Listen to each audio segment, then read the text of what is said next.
What? You're recording. Other people are here.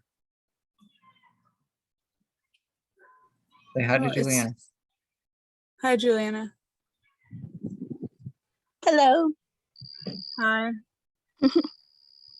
Just talking about like making changes, even if you're like those words and phrasing of like, oh, well, if only this, or if only that didn't happen, or if only I had all the money, or if only this, and if only that, like all that shit is just bullshit. That's what it is. Like, it doesn't help you do anything.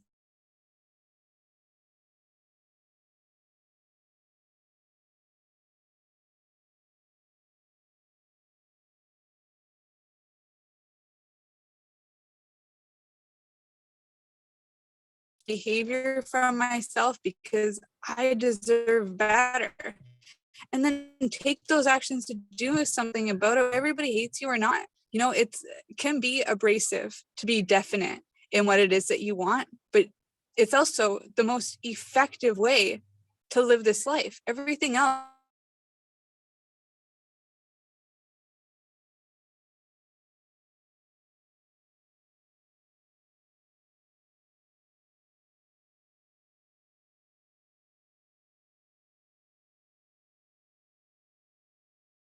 something less than, or why would you want to follow somebody else's protocol?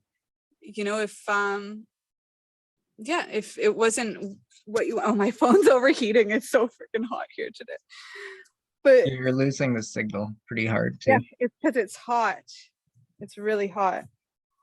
I wonder if I go in the shade,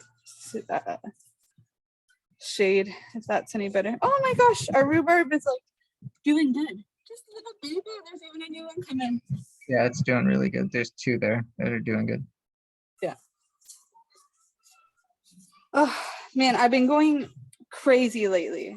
You know, I'll be honest with you guys. I've been working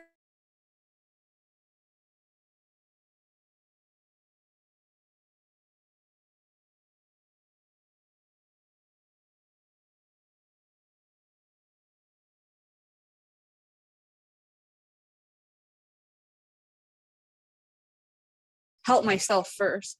And I was like, what's the effective way to use my time? To get two birds stoned at once kind of thing. And so I'm like, well, I'll go for the certificate program and do it. You know, this is years later, okay, and I've done pretty good with my health. You know, I was able to conceive my child. I you know, so obviously fixed my fertility issues. You know, my body's in pretty good shape, but there's this other aspect, you know, my menstruation cycle, for example. Like, if I get super stressed out or if I'm holding on to stuff, I won't menstruate. I can go months without. And while most of the time I can stay pretty consistent, new moon, get my moon cycle. In the recent months, I skipped a couple months. But I mean, I'm good now because I've taken my power back again. But, you know, just the fact that we can slip like that, you know, it had me come back to my books. It had me come back to myself and what it was that I needed. You know, and I'm seeing that a similar effect when it comes to tech. So I was really indecisive. I'm like, what do I talk about here? Do I talk about blood sugar leading to PCOS and Alzheimer's and all of these other things? And that if you just get your blood sugar under control, that you'll have less stress in your life and then you won't be so susceptible to any diseases. You know, I'm like, do I talk about this I'm passionate about, that I'm consulting my books about again? You know, or do I talk about the other issue going on, the other failure in my life when it comes to parenting? I thought for so long, I'm like, I am going to be the homeschooling mom. I'm going to do it all. And I'm going to run a forest school and unschool Finn. And he's going to love nature and be in nature all the time. It's like, newsflash, you don't always get what you want. You have to work really hard and it takes time. And I mean, some of that is affirmations, the belief that it's going to be hard. That's a, not a healthy affirmation. But it comes back to the fact that we don't always get what we want at the time that we want it. And I'm realizing in being a parent just how much extra effort that it takes than just having this wonderful idea. A wonderful idea is the start of it all. It's the inspiration. However, then you have to take action. Then you have to put in the work. And one thing that I've noticed come up when it comes to parenting is the tech life, this tech addiction. Now, I work in the addiction space. I help people quit drinking alcohol. I help them quit smoking cigarettes and quit negative thinking so much. And then meanwhile, I've got my son who watches me on tech. And so he got on tech. Now he's like addicted to YouTube and addicted to gaming and just having a PlayStation in general, which is a pretty new thing. It's only been about a year, but that's all it's taken for me to give up my power as a parent to a device, and for him to get into that kind of state. And I take responsibility for all of it. But, I also want to, for any other parents out there, just say, like, the system is set up for failure. And what really is our responsibility is winning in spite of the failures, to fail forward, to learn from it, to take different action. What I was saying to Tristan before this call started getting recorded is, like, I don't care if you guys hate me. There's some big changes coming. Like, we collectively are stronger together. We're a stronger force when we all come together. And there's a lot of things that we have opportunities to win at here. Health being one of them, happiness being another, moving from poverty to riches, another one, and it takes this constant effort, of and definitive purpose, just hacking away every single day, making those the most prevalent, most important aspects, the non-negotiables. What are the things that you need to do to be healthier? Managing blood sugar being a really big one. Again, the system set up to fail, setting us up to fail. The medication, the pharmaceutical industry, setting us up to fail. Any of those medications, just look at Mark Hyman, all the work that he's done on trying to get people off of medications, so like heart medications and obesity. He calls it diabetes, saying obesity and diabetes are the exact same thing. And that's affecting half of the population, if not more, because most people who get who have pre-diabetes aren't even diagnosed. And guess what? Pre-diabetes doesn't mean pre-anything. It means that you're susceptible to everything. You're upset, so you got to take your power back in these ways. He also made a claim that children, this is the first generation where children aren't expected to live longer than their parents. They're going to live more sick lives, be sicker longer, and live less. And I don't think that that's fair. The system designed to fail, but it's our choice whether we win and keep fighting through the failures, or give in to those kind of statistics. I don't want to give in to that. We don't even have to, I don't even know if there is statistics on video game addiction or on YouTube addiction. I look that stuff up constantly because I'm looking for help and I'm looking for support in those ways. And I never feel comfortable talking about this, because normally if I'm at the point of talking about something, it's because I've already written about it. So I already understand it in a way that makes sense to me. I already understand it in a way that I can simplify it for other people.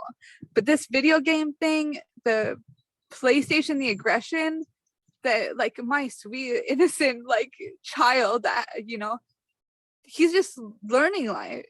you know, he's just a soul that came into this world, and then, you know, here he is with, you know, aggression from having tech taken away.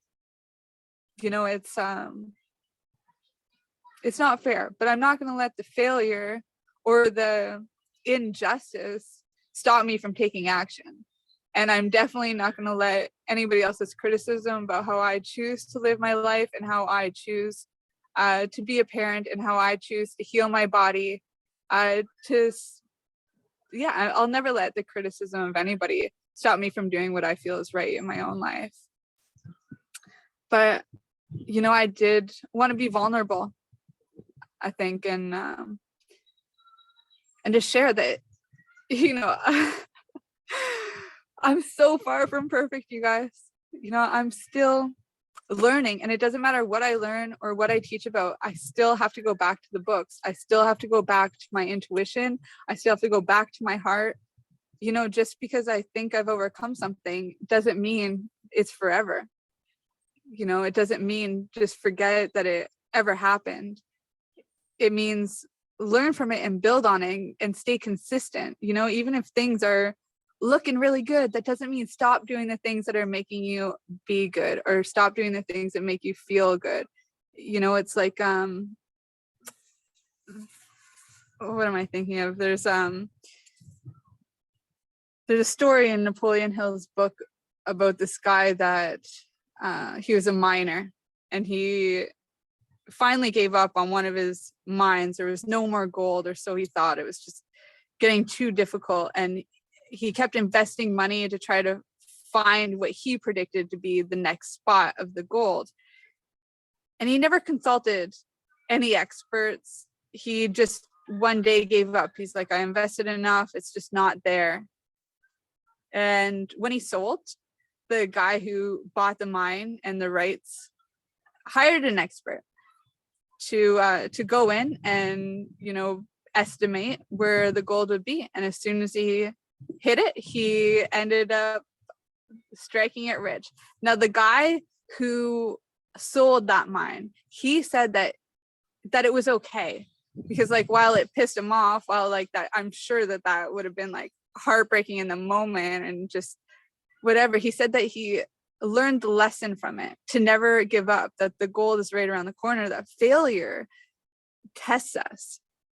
You know, when I miss my period, I feel like I fail. When my son gets aggressive with me because I take away technology because it's inappropriate at certain times of day and he doesn't want to follow those guidelines, like that feels like a failure to me. How did my child even learn that kind of abuse? Oh yeah, that's right, he is exposed to YouTube and video games, which has that kind of violence. You know, so I have to take responsibility in there, just like that guy had to take responsibility for selling and before consulting an expert.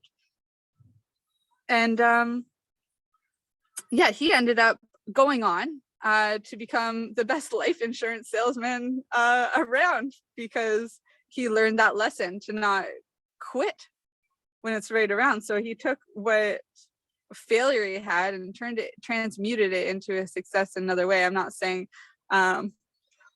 life insurance salesman is a career choice that I would take, but you know, it did serve him well in his life, and it did bring him to the goals that he had for himself. And my goals are a little different. My goals are around parenting. My goals are around creating Eden on earth. You know, right now that means spreading seeds in multiple gardens in a summer, and one day in the future it's going to be retreats in different energy centers, and another time in life it's going to be a sustainable homestead of my own where just everybody can come to my house.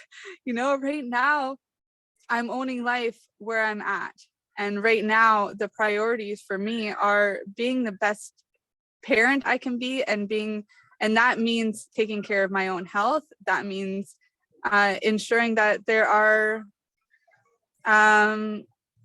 consistent guidelines and protocols that are approved by me as a parent for things like video games and tech time and all of these other things. So I'm not sure if anybody has any questions around any of this that I'm sharing, or if you want to hop in for anything else, but that's my little spiel. I've been thinking about what you were saying with video games and everything. In my line of work with dogs, some dogs watch TV. Like families will leave the TV on for their dog thinking they need to be entertained during the day, which they don't. They would do natural things in the house like sleep and eat. Yeah. So yeah, I was thinking about what you were saying about addiction. So when I'm in their house, I don't turn the TV on so the dog doesn't get the same stimulation. And I usually find that they're mopey a little bit, but then we start playing and doing other things and they have fun. So with kids, we've always used electronics as a babysitter. Just you know, they get used to them and it becomes a babysitter and we get more things done. So if we can find ways to play more, even when we have work, I find that helpful with kids. Yeah, absolutely. And know that they go through a grief process. Like when they let up the electronic, they have to go through grief because they're like binge watching a TV show in a way, no matter what they're playing. It's like a binge watch. So they're going to go through grief when they don't have that. So finding something new, like playing or cooking a meal or something, and know that they'll go through denial. I can't believe my mom took this from me. Yeah. What am I going to do without my electronic? If I just say sorry really, really fast, I'll get it back immediately. Like, but then it reinforces it. Like know, even if they take a break, it reinforces. Yeah. But thank you for sharing. This is so amazing to be this vulnerable because electronics are part of our world. So our kids have access and they need access too. Yeah.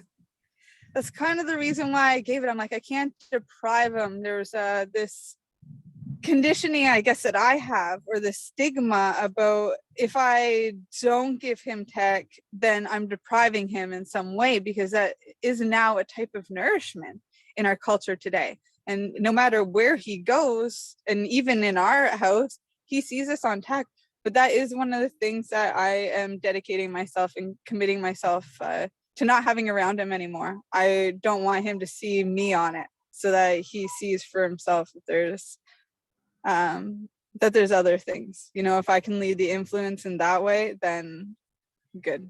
But yeah, it's going to be easier in summer.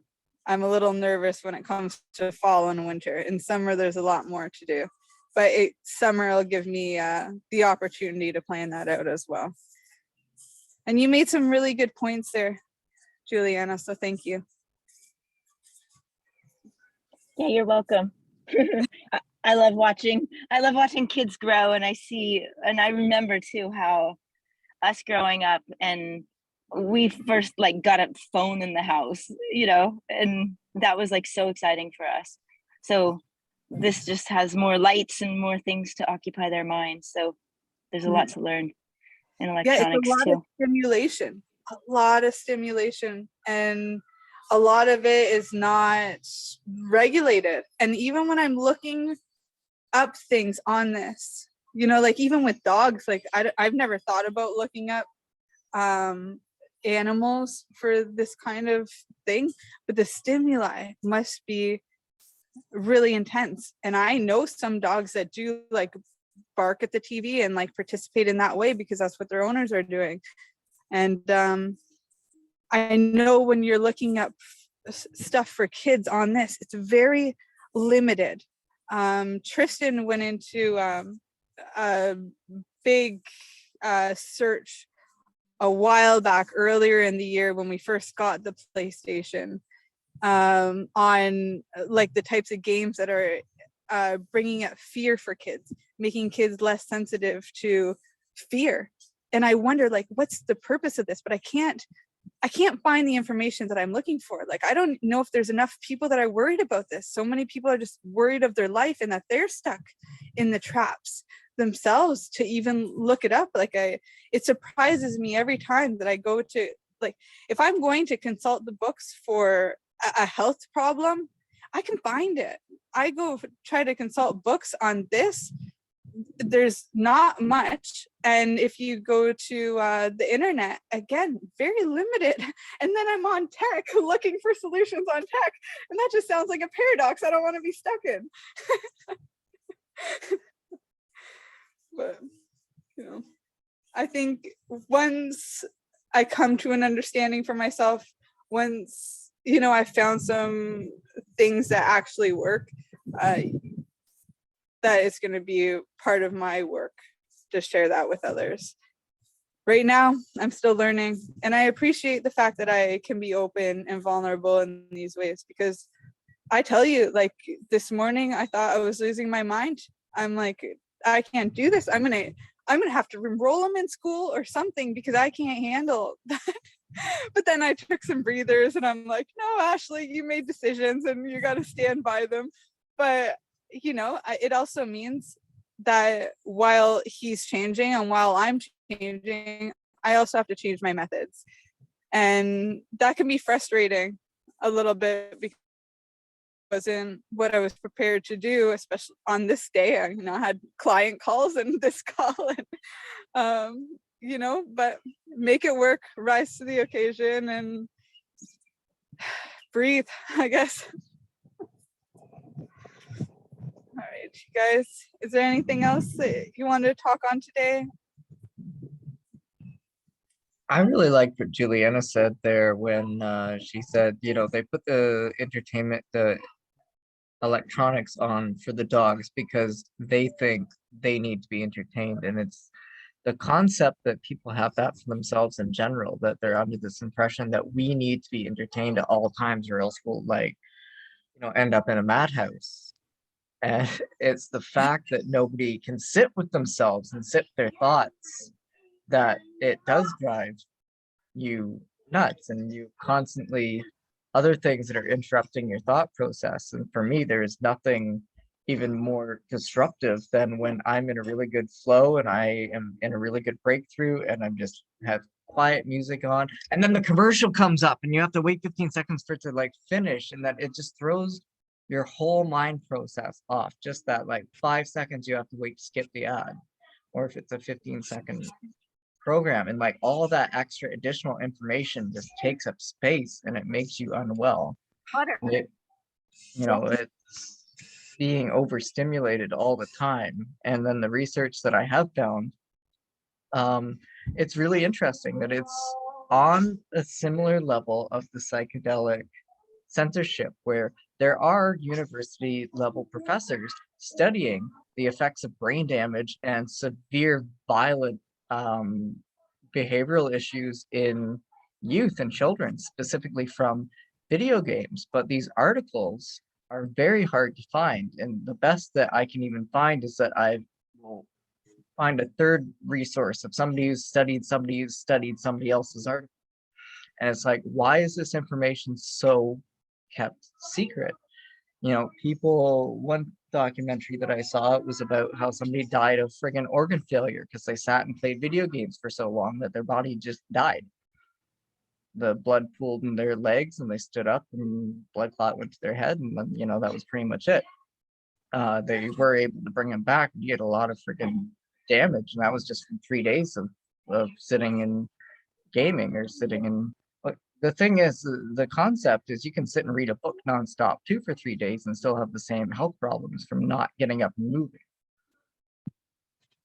But it's not as stimulating. It doesn't keep you there. And no, the books will put you to sleep. Video games, yeah, and the book end.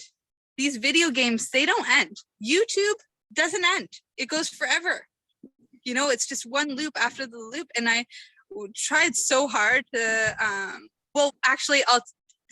I tried really hard, I guess, to get him to stay active when he's playing video games. And for that, he does do. Another thing that I tried to instill in him, he'll jump around with it, it's loud and whatever, but he's active. He's so active and he's fit and he's in shape, But the other thing that I tried was getting him to choose what he wants to watch. And I spent a lot of time making specific playlists of stuff that I would allow him to watch. But here's the thing, they get him in that trap. There's an ad of something, and then he clicks it, and then YouTube sends him recommendations. And then it's just whatever YouTube and the algorithm wants to feed him. And it's like, that is not healthy. You literally have to be there consistently 24/7. Because the children cannot be left to their own devices. There are adults, you know, and you guys know who you are, that can't be left to their own devices. So, you know, my job as a parent is to make sure that he has that support through all of it. And here's another thing too, when it comes to these games and these ads and, you know, all of the overstimulation, even movies, the entertainment industry, which Tristan, I know you went to school for cinematography, so you're an expert here when it comes to the entertainment industry. But there was some stuff that was talked about in like from some of the old guys, Napoleon Hill being one of them, but there were many, you know, Terrence McKenna too. They all warned us of this, of what was coming, of this techocracy, essentially, that is using us to build another system, another reality. And by feeding us the images into our eyes and thoughts, spells, words into our ears, what's that doing? That's taking our brain power and adding in their own auto suggestion for the world that somebody else wants. But part of us taking control is removing ourselves from that, taking like a break from tech, a digital detox, and figuring out what world do we want to create, because that's the power, through the power of auto suggestion, through the power of imagination and creative thought. When you're watching movies and YouTube and doing games, guess where your imagination goes? Guess what happens to that muscle? It goes away. You know, when you're eating shit food, drinking fluorinated water, that imagination, that creative flow, it's being given away, you know. And we got to take responsibility for these things. We got to start using our imagination, our creative flow, and auto suggestion and these spells to create the life that we want, not to give it away to the zombie apocalypse or to the COVID war or whatever else. You know, it's not worth it. It's not a way to live life, and it's not the way to create a better world. It comes down to becoming the change that we wish to see in the world. You know, we have to lead that example. You know, me as a parent, I have to lead that example for my son. You know, I can't have him see me on phones all the time. Yeah, I do have work to do, but there are other ways that I can do it. You know, one of the steps that I've already taken for the summer is pre-recording podcasts. A lot of the summer stuff for me is already done because, you know, I've been through the system enough times, my own Be the Change protocol, that I set things up by the season. So I knew that summer is a very busy time for outdoors and in-person events.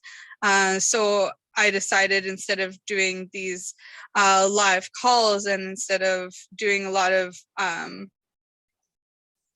the internet type of coaching, that a lot of it is outdoor based and in-person based. So all the other stuff was done pre-recorded out. But now there's, you know, even other areas now to optimize in that. And, you know, and I have a couple seasons, at least one season anyway, to prepare for fall and winter, and how I'm going to optimize in that way so that I can hold these new boundaries that I'm creating for myself and my family around this, boundaries that need to be in place so that we can actually be creating healthier bodies and healthier minds and a happier life.